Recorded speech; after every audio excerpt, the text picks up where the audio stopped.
hope you enjoy the story. Let's begin. Rain tapped against the bedroom window of Cole Danner's Portland townhouse as he straightened his navy tie for the third time. 8 years of marriage had taught him exactly how critical appearances were to his wife. "Are you almost ready?" Marley's voice carried from downstairs, impatience threading through each syllable. "We can't be late to my sister's wedding. Everyone important will be there." Cole adjusted his cufflinks, simple silver squares, a gift from his father. Just finishing up, he studied his reflection. At 38, his dark hair showed the first hints of gray at the temples. His eyes, observant, analytical, betrayed his exhaustion. The systems analyst in him couldn't help but notice patterns, and the pattern of his marriage was troubling. Decreasing affection, increasing criticism, and Marley's unexplained absences that had become routine over the past 6 months. When he descended the stairs, Marley was checking her appearance in the entryway mirror. Her champagne-colored dress complemented her blonde hair, which fell in perfect waves around her shoulders. Everything about her screamed careful curation. "Finally," she said, barely glancing at him. "Remember what we talked about. Be friendly, but don't monopolize conversations with your work stories. Nobody wants to hear about computer systems." She smoothed non-existent wrinkles from her dress. "And try not to look so severe. You make people uncomfortable when you stare." Cole felt his jaw tighten. "I don't stare. I observe." "Whatever." Marley grabbed her purse. "Just don't embarrass me in front of my friends. Especially Chantel. She's bringing someone important." "Chantel." The name was unfamiliar. "Your new influencer friend?" Marley's eyes narrowed. "She's not just an influencer. She has over 200,000 followers. Her recommendation could mean everything for my nonprofit campaign." Cole nodded, silent. The Marley he'd married worked in nonprofit PR because she believed in causes. Now she believed in connections. "Let's go." She brushed past him toward the door. "And remember, this is my sister's day, not yours." Stay in the background. The drive to Hood River Valley passed in uncomfortable silence. Cole watched raindrops race down the passenger window, tracing unpredictable paths, much like his marriage had become. 8 years ago, he'd fallen for Marley's passion and authenticity. Now he lived with a stranger who treated him like an accessory. "We need to stop for gas," he said as the gauge neared empty. Marley didn't look up from her phone. "Make it quick. I need to post about arriving at the venue." At the gas station, Cole watched her through the windshield. She was typing furiously, probably crafting the perfect caption for her perfect life with her not-so-perfect husband. His phone buzzed with a notification. Their joint checking account showed a withdrawal of $2,500, the wedding gift for Marley's sister. A generous amount, but Cole believed in being generous to family, even family that treated him like furniture. The Hood River Valley Winery sprawled across 30 acres of meticulously maintained vineyards. The rain had stopped, leaving behind a misty veil that draped the mountains. Under different circumstances, Cole might have appreciated the view. "There's Chantel." Marley perked up instantly, waving at a woman with striking red hair. "Come on, but let me do the talking." Cole followed, carrying the envelope with the wedding check. He noticed Marley didn't introduce him immediately, instead gushing over Chantel's dress and her social media posts. "This must be your husband," Chantel finally said, extending a manicured hand toward Cole. "Marley's told me." "Well, not much about you, actually." Cole shook her hand. "I'm not surprised." "And this," Chantel pulled a man forward, "is Arden. My +1 for today." Something in Marley's expression changed a flicker, barely perceptible. Cole caught it only because he'd spent years learning to read her micro-expressions. "Arden," Marley nodded, her voice pitched slightly higher than normal. "So glad you could make it." Arden, tall, with carefully styled hair and an expensive-looking suit, smiled with practiced charm. "Wouldn't miss it." His eyes lingered on Marley a beat too long. Cole extended his hand. "Cole Danner." Arden's handshake was limp, dismissive.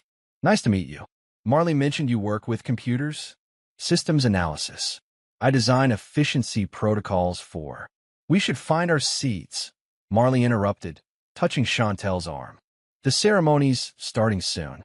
As they moved toward the seating area, Cole noticed Marley walking slightly ahead, as if to distance herself from him.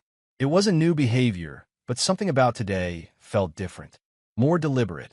Your table assignments are on the board. A bridesmaid directed them. Family in the front rows. Cole scanned the seating chart. Table 3 for the Danners. Actually, the bridesmaid pointed. Marley's at table 2 with the wedding party. You're at table 3. Marley didn't even look apologetic. I told you I'm helping with the toast. I'll see you at the reception. The ceremony passed in a blur. Cole watched Marley's sister exchange vows, but his mind kept returning to the strange tension between Marley and this ardent character. He watched them from across the garden, noting how they seemed to orbit each other without ever directly interacting, like binary stars conscious of being observed. At the reception, Cole headed to table 3, gift envelope in hand. A young server pointed him toward the table. Right this way, sir. Cole approached the round table draped in white linen, but stopped short. There was no place card with his name. Every seat was filled except one, and as he watched, Arden pulled out that chair and sat down, setting his drink on the table. "Excuse me," Cole said. "I believe that's my seat." Conversation at the table halted. Arden looked up, confused. "Sorry, man. I was told to sit here with Chantel." "There must be a mistake," Cole insisted. The chart said table 3 for Danners. A bridesmaid approached, the same one who had directed him earlier. "Is there a problem?" "I don't have a seat," Cole explained.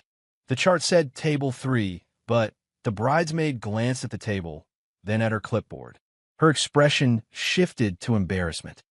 "Oh, there was a last-minute change. We needed to accommodate Chantel's +1. So where am I supposed to sit?" The bridesmaid lowered her voice. "We're a bit overbooked. Would you mind standing along the wall during dinner? Just for the photos. You can grab a plate from the buffet." Cole stared at her, the reality of his position hitting him. He glanced toward Marley, who was deep in animated conversation at table 2, not even looking for him. Marley specifically asked, the bridesmaid added quietly. Something about not wanting to disrupt the family photos? Cole felt something cold settle in his chest. He nodded once, took a step back. "I understand perfectly." He walked deliberately toward the gift table, past clusters of laughing guests. The white envelope felt heavy in his hand. Inside was a check representing his goodwill toward family that didn't even have a seat for him. Cole removed the check from the envelope, folded it, and tucked it into his wallet. Then he placed the empty envelope back on the pile. He turned and spoke loudly enough for nearby guests to hear.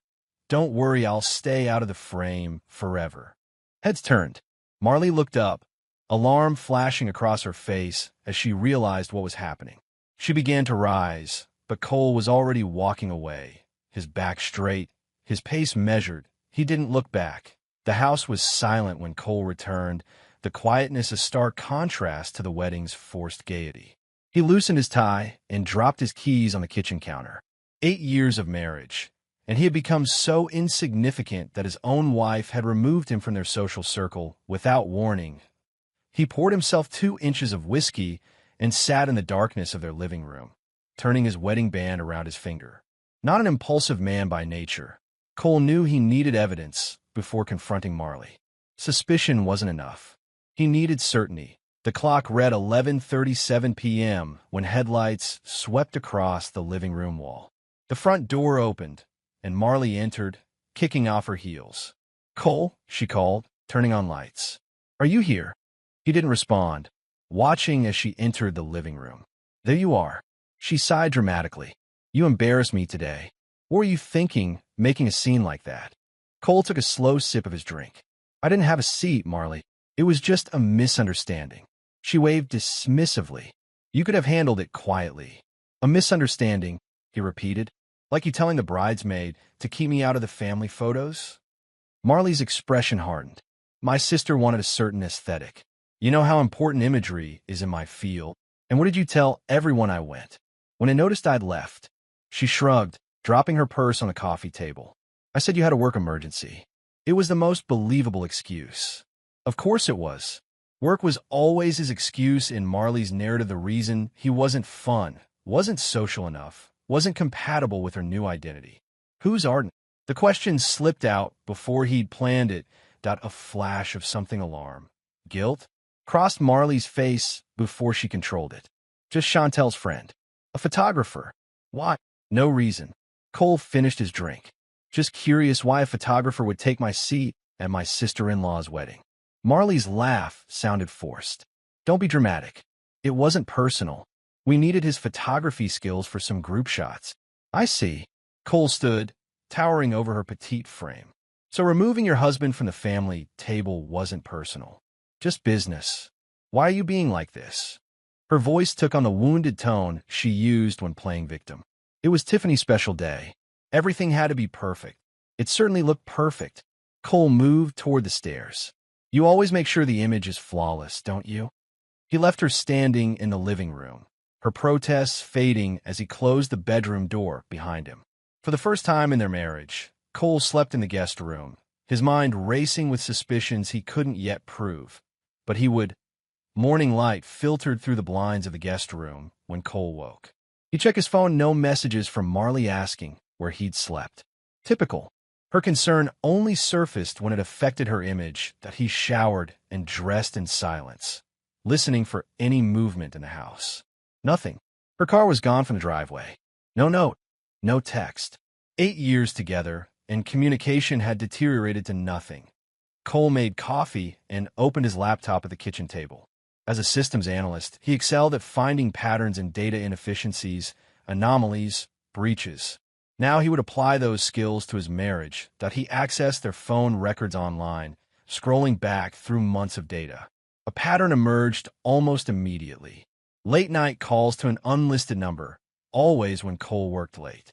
The calls began 4 months ago, around the time Marley had become increasingly distant. Cole noted the number, then checked their shared cloud storage. Marley wasn't particularly tech-savvy. She used the same passwords for multiple accounts, often forgetting to log out of shared devices. 3 months ago, she'd mentioned her iPad was acting up. Cole had offered to fix it, but she quickly bought a new one instead, leaving the old one unused in a drawer. But the cloud backup was still active. Cole navigated through folders until he found recent uploads from her old device. What he saw made his coffee go cold in its mug. Photos. Dozens of them. Marley and a man Arden in intimate poses. At restaurants Cole had never visited. In hotel rooms.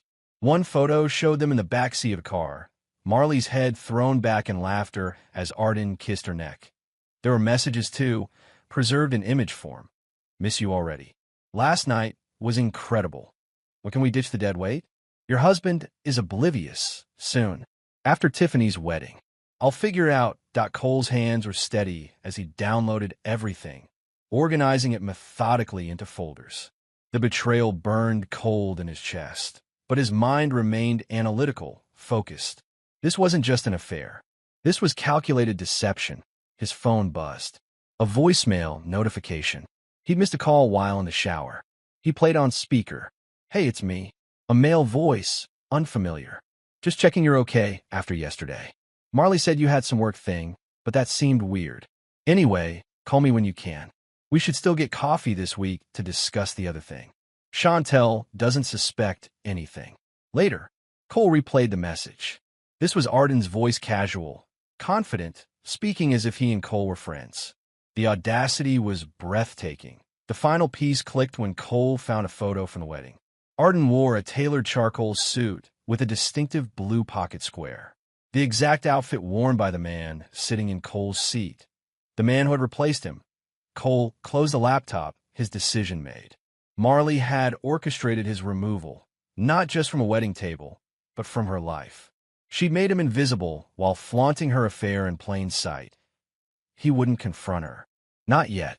First, he would understand the full scope of her betrayal. Then he would ensure she never forgot him again. For the next week, Cole presented a facade of normalcy. He went to work, came home at predictable hours, and maintained minimal conversation with Marley. If she noticed his emotional withdrawal, she didn't comment on it. Perhaps she was relieved. But beneath the surface, Cole was methodically building a case. He took a personal day off work without telling Marley and drove to the coffee shop where she'd mentioned meeting her old friends months ago. The place was trendy, with exposed brick and overpriced pastries, exactly the kind of Instagram-worthy location Marley now preferred. Cole spotted a woman behind the counter who matched Marley's descriptions of her former best friend. The name tag confirmed it.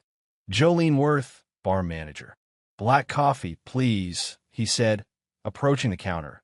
Jolene glanced up, then did a double take. "You're Cole, aren't you? Marley's husband." He nodded, surprised to be recognized. "The wedding photo she posted last Christmas," Jolene explained, reading his expression, "before she cropped you out of her more recent posts." Cole felt his eyebrows rise. "She crops me out?" Jolene's expression softened. "You didn't know? Here." She pulled out her phone, opened Instagram, and showed him Marley's profile. Sure enough, there were photos where a partial shoulder or arm indicated someone had been removed. "When did you last talk to her?" Cole asked. Accepting the coffee, Jolene pushed across the counter. "About 6 months ago." Jolene's mouth twisted. "Right after I called her out for how she treated you at Kylie's baby shower. She told everyone you were too boring to attend. Said you were her tax husband, good for finances, but bad for her brand." "Tax husband," Cole repeated, the words landing like stones. "Her words, not mine." Jolene wiped the counter unnecessarily.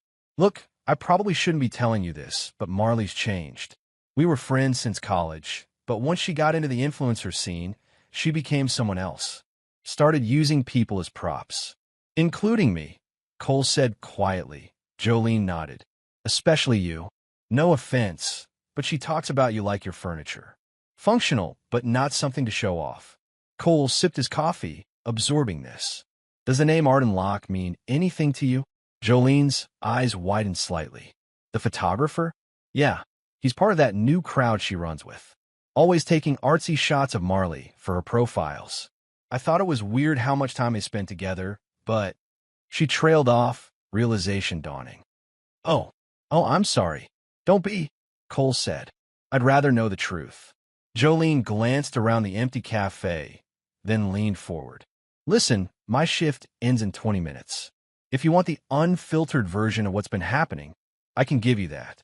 I've been holding on to screenshots that would make your head spin." 25 minutes later, they sat at a corner table, Jolene's phone between them displaying text exchanges between her and Marley spanning back almost a year. "Jolene, how was dinner with Cole for your anniversary?" "Marley, boring AF. He took me to that place downtown he thinks is fancy. I pretended to have a headache after dessert. Meeting A at the hotel bar instead. Much better anniversary gift to myself." Message after message revealed Marley's contempt, her manipulation, her calculated public image versus private actions. Cole read them all, his expression unchanged, but his resolve hardening. "There's more," Jolene said, pulling up a video. This was from a birthday party 3 months ago. One Marley didn't post about because it wasn't curated enough. The video showed Marley, clearly tipsy, leaning against Arden on a balcony. "He has no idea," she was saying with a laugh. "Cole thinks I'm at a conference. He's so trusting it's almost sad." Cole watched his wife mock their marriage, his trust, his very character, all while pressed against another man. "I appreciate this," he told Jolene when the evidence became overwhelming. "Most people wouldn't get involved." Jolene shrugged. "Marley left me behind the moment I called her out. Friends don't let friends become toxic influencers who cheat on good husbands." She hesitated. "What are you going to do?" "Nothing yet," Cole replied, his voice calm. "But I would appreciate staying in touch. I might need a witness to her character." As he stood to leave, Jolene touched his arm. "Cole, one more thing. I'm not the only friend she ditched. Talk to Devin at the bookstore on Hawthorne. And Kylie, the one who had the baby shower. They've got stories too." Cole nodded. "I will." "Thank you, Jolene." "Don't thank me," she said, her expression serious. "Just promise whatever you do, make it count." She needs to face reality for once. "She will," Cole promised. Reality in high definition. The next piece of the puzzle came through an unexpected channel. Cole had set up alerts for any social media post tagging either Marley or Arden. One evening, while Marley was at a networking event, a notification showed a group photo posted by someone named Graham Stokes. The caption read, "Family dinner -1." Where's my brother-in-law? In the photo, a group including Chantel sat around a restaurant table. Arden was notably absent. The comments section revealed that Graham was married to someone named Elise, Arden's sister. Cole did some quick research. Graham Stokes worked as a litigation attorney at a downtown firm. His profile was minimal, but it included an email address, .mr. Stokes, Cole wrote, "My name is Cole Danner. I believe we have a mutual problem involving Arden Locke. If you're interested in comparing notes, please contact me." The response came the next morning. Danner, "You're Marley's husband, aren't you? Coffee at Powell's Cafe. 1 p.m. Come alone." Cole recognized Graham immediately, tall, with the same sharp features as his sister in the photos, but with a harder edge to his expression. He wore a tailored suit despite it being Saturday, and he didn't stand when Cole approached. "Sit," Graham said, gesturing to the chair opposite him. "I've ordered for both of us. Black coffee. You strike me as a man who doesn't need sugar." Cole sat. "You've done your homework." "Of course I have. You emailed a litigation attorney suggesting a conspiracy against my brother-in-law. I had to make sure you weren't a lunatic." Graham slid a folder across the table. "Though, given what I found, I'm starting to think we're both very sane men dealing with a very specific problem." Cole opened the folder. Inside were printouts of text messages between Graham and his wife, discussing concerns about Arden's frequent absences and suspicious behavior. "My sister adores him," Graham said, his voice tight. "Even though this isn't the first time. 3 years ago, it was his physical trainer. Before that, a client from his photography business. Elise forgave him each time because he convinced her it was a mistake, a moment of weakness. She's pregnant now. 7 months." Cole felt a surge of disgust. "And now he's with my wife. Among others, probably." Graham took a sip of his coffee. "Arden has a pattern. He targets women who want validation, makes them feel special with his artistic eye and charm, then moves on when he gets bored. But your wife seems different, more calculated. They've been careful, which isn't Arden's usual style. She's in PR," Cole explained. "Image management is her expertise." Graham nodded. "Makes sense. So what's your plan? Divorce? Public humiliation? I need to know what I'm potentially getting involved in." Cole studied the man across from him. Graham was angry, but controlled a useful ally. "I want to expose them both completely," Cole said evenly. "Not just to each other or to your sister, but to everyone they've been lying to, with evidence so overwhelming they can't talk their way out of it." A slow smile spread across Graham's face. "Scorched earth. I approve.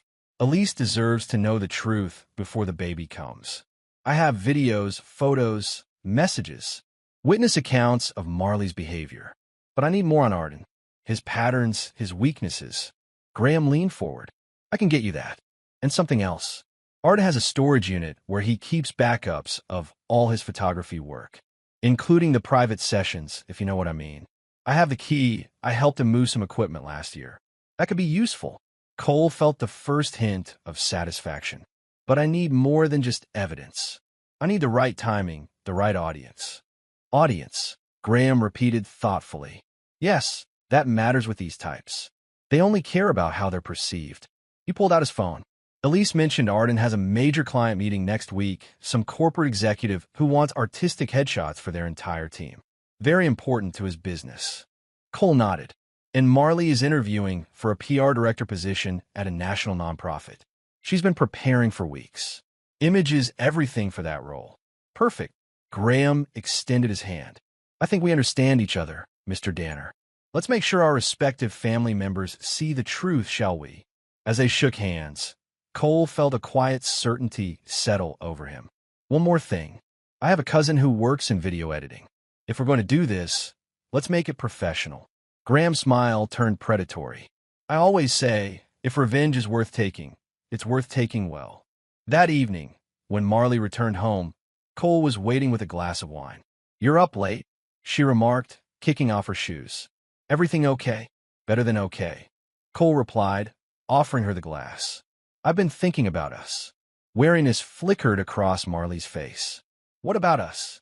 "I know I've been distant lately. Work stress." He shrugged. "I want to make it up to you." Marley accepted the wine cautiously. "That's nice. What brought this on? I miss you, Cole said simply, forcing warmth into his voice. We used to be a team. He watched her process this, calculating how to respond. The Marley he'd married would have embraced him immediately. This Marley was suspicious of genuine emotion because she no longer felt it herself. I miss you too, she finally said, touching his arm. You seem so checked out lately. I know. I'm sorry. The lies came easily now. I thought maybe we could plan something special next week. After your interview. Interest sparked in her eyes. You remember my interview? Of course. It's important to you. Cole moved closer, noting how she tensed slightly before forcing herself to relax. I'm proud of you, Marley. This PR director position is perfect for you. Relief washed over her face. He was playing in her narrative, becoming the supportive husband she could mention in Instagram captions. Thank you, she said, her voice softer. That means a lot. Over the next few days, Cole executed his plan with precision. He bought Marley a silver necklace expensive enough to seem genuine, but not so expensive that it would financially hurt him after what was coming. He planned a dinner at her favorite restaurant for the evening after her interview. He asked questions about her preparation, offered to help her practice her pitch. All the while, he was coordinating with Graham, Jolene, and his cousin Blair, building the case that would expose Marley completely. Blair proved particularly valuable. At 33, she had established herself as a skilled documentary editor with an eye for emotional impact. This is quite the project, cuz, she said when they met at her editing studio downtown. You sure about this? Once it's done, there's no taking it back. Cole handed her a flash drive containing everything he'd gathered. I'm sure. She doesn't get to discard me and keep her perfect image. Blair plugged in the drive, scanning through the files. Damn, she really is a piece of work. She glanced up at Cole. What's the angle here? Sad betray husband? Angry revenge? Coldly factual? Truth, Cole said firmly. Just the truth. Let her own words and actions speak for themselves. Blair nodded. Truth works. I'll need a few days to put this together properly. She reached for a notebook. What's our delivery method? Email? Social media? All of the above, Cole replied. I wanted to reach everyone simultaneously. Her boss, the nonprofit board, her influencer friends, Arden's wife, the wedding party, her mother. Her mother. Blair raised an eyebrow. That's Cole. Her mother always thought I wasn't good enough, Cole explained. She should see what her daughter really is. Blair considered this, then shrugged. Your call. I'll make it compelling, but not editorialized. Just facts, arranged for maximum impact. That's all I need, Cole assured her. Reality doesn't need enhancement. 3 days before Marley's interview, Cole noticed her becoming increasingly affectionate, touching his arm when she passed, asking about his day, suggesting they watch movies together. It was a performance, and they both knew it, but he played along. I'm nervous about the interview, she admitted as they sat on the couch, her head resting against his shoulder in a pose she hadn't taken in months. What if they don't like me? Everyone likes you, Cole replied truthfully. Marley was charming when she wanted to be. That's never been your problem. She looked up at him. What's that supposed to mean? Nothing negative, he lied smoothly. Just that you're good with people. They respond to you. It's a gift. Mollified, she settled back against him. This position would change everything for us. More money, more prestige. We could finally renovate the kitchen like you wanted. Cole fought the urge to laugh. He'd never cared about the kitchen. That had been her fixation, not his.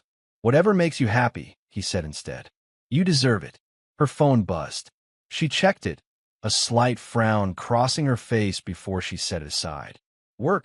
Cole asked innocently. Just spam, she replied too quickly. Nothing important. He knew it was Arden. The tracking app he'd installed on her phone confirmed it. Their messages had grown increasingly tense as Marley pulled away, focusing on her interview preparation and her reconciliation performance with Cole. I've been thinking, Cole said carefully. After your interview goes well, maybe we should plan a weekend away.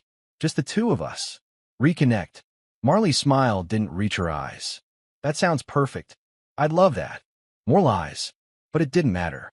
By the time the weekend arrived, everyone would know exactly who Marley Danner really was, and Cole would be gone.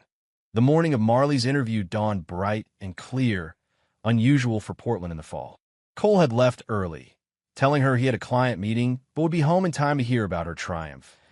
In reality, he was meeting Blair for the final review of what they'd come to call the frame, 14 minutes of meticulously edited footage, screenshots, and audio recordings that told the complete story of Marley's betrayal and manipulation.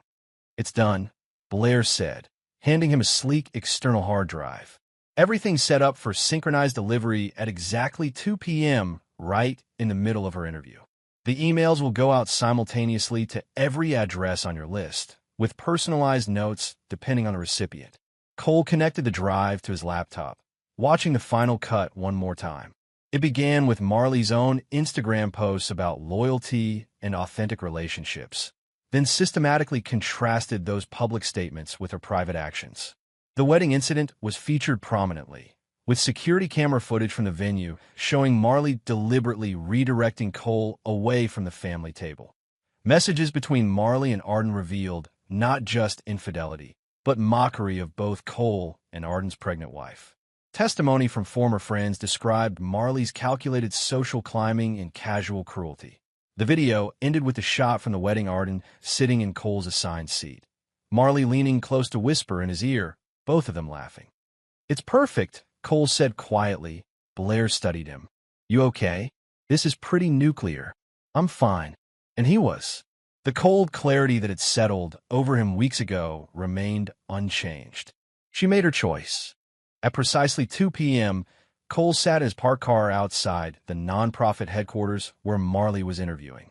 He pressed send on the final confirmation, then watched his phone as delivery notifications began to appear.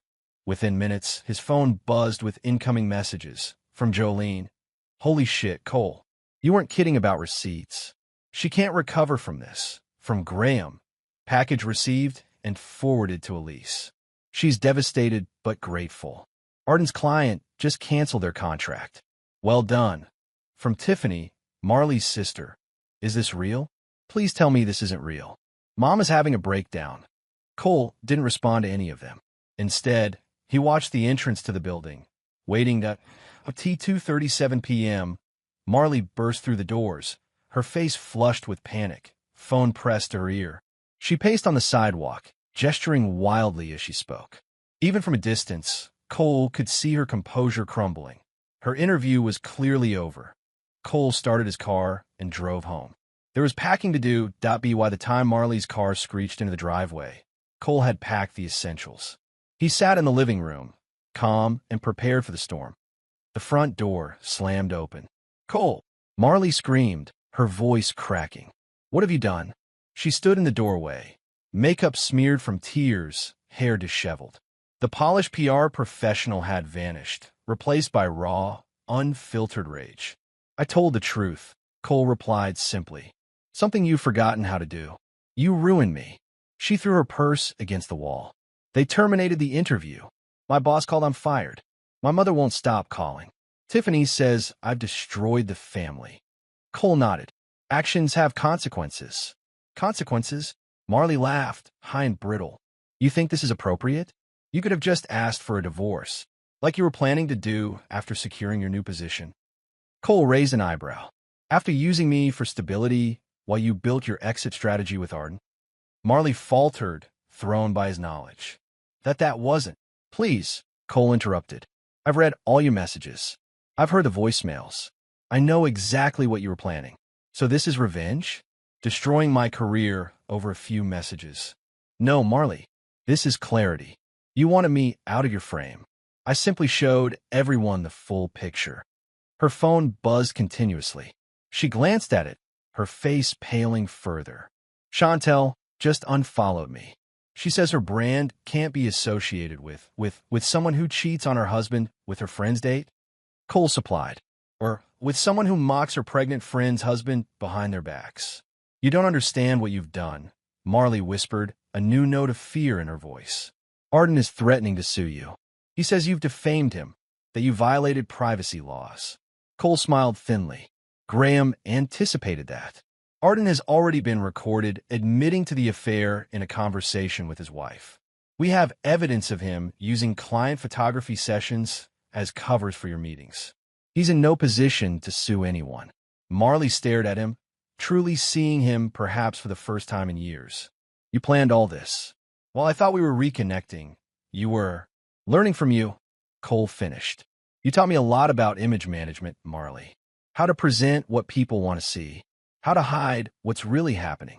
She stumbled to the couch, collapsing onto it. What am I supposed to do now? My career is over. My family hates me. All my friends are blocking me. That's not my problem anymore. Cole stood, picking up his suitcase. You picked your audience. Now they're watching. You can't just leave. Marley scrambled to her feet, panic replacing anger. We need to fix this. We can issue a statement, say it was all a misunderstanding. There's nothing to fix, Cole said firmly. This marriage ended the moment you decided I wasn't worth keeping in the frame. He moved toward the door, but Marley grabbed his arm, her nails digging into his skin. You can't do this. Her voice rose, desperation making it sharp. I'll tell everyone you manipulated those messages. I'll say you abused me, that I was afraid. Cole gently but firmly removed her hand. Try that, and part 2 of the video goes public. The part where you specifically discuss fabricating abuse claims if things went wrong. He met her gaze steadily. I kept that section private out of what little respect remains. Don't make me release it. Marley stepped back, defeated. What happens now? Now. Cole reached for the doorknob. Now I leave. You deal with the consequences. And neither of us contacts the other again. Just like that? 8 years over. It was over long before today, Marley. You just didn't bother to tell me. Cole opened the door. I've paid the mortgage through the end of the year. What you do after that is your business. He walked out, closing the door on her protests, her tears, her belated regrets. For the first time in months, he felt the weight lift from his shoulders. The truth had set him free. 1 week later, Cole sat on the deck of a lakeside cabin, watching mist rise off the water. The rental was modest, but peaceful, exactly what he needed to recalibrate his life. His phone, set to accept calls only from a select few, rang beside him. Graham, Cole answered. News. Better than expected.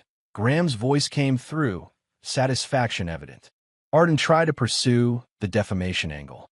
Filed a cease and desist against both of us. His attorney advised against it, but Arden insisted.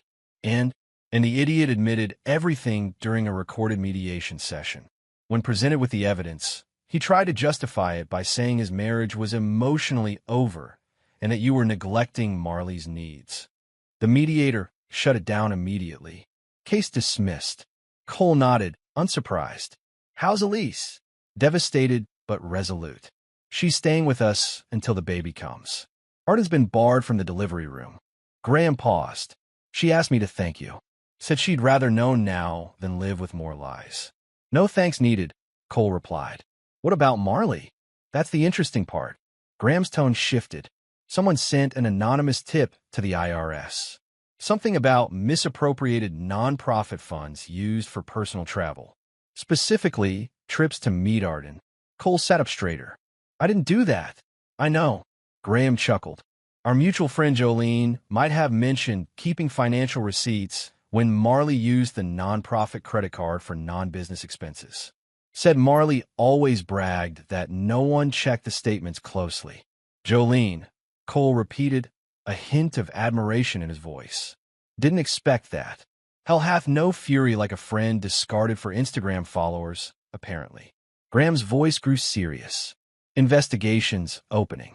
Between that and the personal scandal, Marley's toxic in the PR world.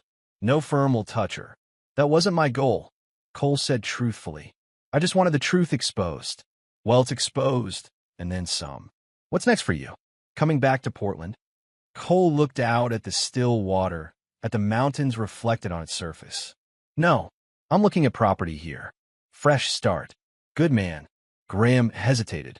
Listen, Cole, not to get sentimental, but what you did standing up for yourself, not letting them steamroll you, it's rare. Most people just take it. I'm not most people. Clearly. Graham cleared his throat. Anyway, case closed. Good luck with whatever comes next. After hanging up, Cole made himself coffee and carried it down to the dock. He'd rented a kayak for the week, finding peace in the rhythmic paddling across the calm lake. Today seemed perfect for an early morning excursion at 8 he pushed off from the dock. Slicing through the mist, Cole felt an unfamiliar sensation. Contentment. Not happiness exactly that would take time, but the quiet satisfaction of having refused to be erased. His phone buzzed with a text. Blair had sent a link to Marley's Instagram. Out of curiosity, Cole opened it. Her following had plummeted. Her most recent post and attempt at a public apology had comments disabled. The carefully curated image had shattered beyond repair. Cole closed the app without reading the apology. It didn't matter anymore. What mattered was the calm water beneath his kayak, the future stretching before him, and the knowledge that he had refused to stay silent when pushed out of the frame. She had wanted him out of the frame. Instead, he had become the frame, the one that showed everyone who she really was. As he paddled across the still water, Cole smiled not because he had hurt her, but because he had refused to be erased. In the end, that was the only victory that mattered.